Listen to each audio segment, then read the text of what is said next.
Berkshire Hathaway Home Services sales executives for our video message of the week. All right, over the past few weeks, we've been talking about different tools and things that really tie into lead generation. Well, questions are coming to me that really deal with lead follow-up. And that's a great thing because, lead gen is important, but lead follow-up is even more important because that's really how you tie down the relationship short-term and long-term. So I have 3 tips for you today that will help you with more effective lead follow-up. All right, let's jump right in. First of all, as we talk about building relationships and really being able to follow up in an effective way, my first tip to you is to help you get people's attention is to be authentic. If you really want to get someone's attention and you're starting to communicate with them, you got to be authentic. Let me give you an example. There's many charities in the world, quality charities that people support. There's no wrong or right which charity that you're passionate about, but there's certainly differences. You can have 2 different people that are passionate about 2 different charities and they're coming from the same loving place, but they have different focuses.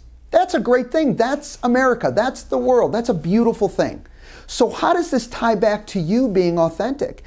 Don't try and match up with what everyone is thinking or loving out there. Be you. When you start talking about things that you're passionate about and excited about, guess what? You will attract the people who are excited and passionate about those same things. And so when you're doing a lead follow-up and you're really authentic about what you love, trust me, it will bleed through. And some people who maybe didn't have that love or attraction before are saying, you know what? Wow, that is great. And I can see it even on social media. They can see that this is what you're excited about as an individual. The next thing about getting their attention is stay relevant.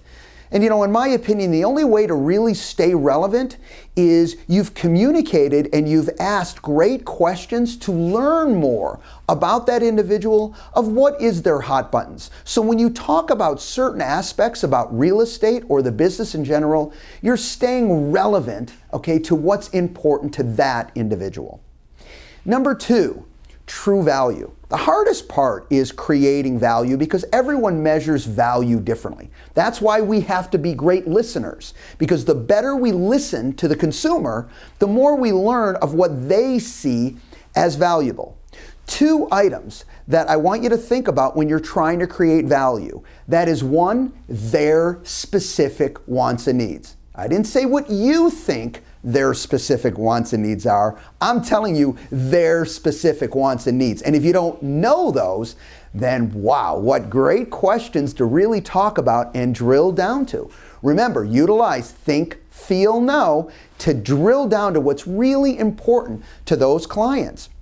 The more information you have of what's really important to them, well, you have their specific wants and needs, and I promise you, it's much easier to drive true value.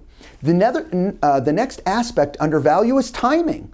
Listen, you know what? Not everyone's timing's the same. Don't get frustrated about this. Understand it, and know that it's not a bad thing, that someone is potentially waiting for their specific reasons of when they're going to buy and sell real estate.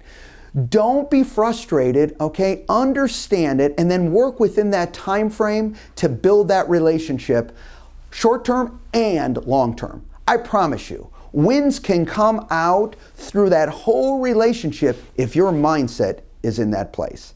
And last but certainly not least, inspire good decision making. When you inspire good decision making, you're leading them down a positive path where you can help them make good decisions. How do you do that? Well, you start with your credibility, your success, and your passion in how you deliver your message. See, when you use real facts of record and you just don't go in there shooting from the hip, now you're building that credibility. First of all, you understand their true wants and needs, So you've got that real value, and now you're adding that credibility and that success that you bring to the table. Do you see how this all blends in? That keeps that lead follow-up moving in a positive direction. Building relationships is really fun if you look at it in the right way. And not only can it be fun for you, but it can consistently bring you more and more business. Have a great week, everybody, and we'll talk to you next week. Bye-bye.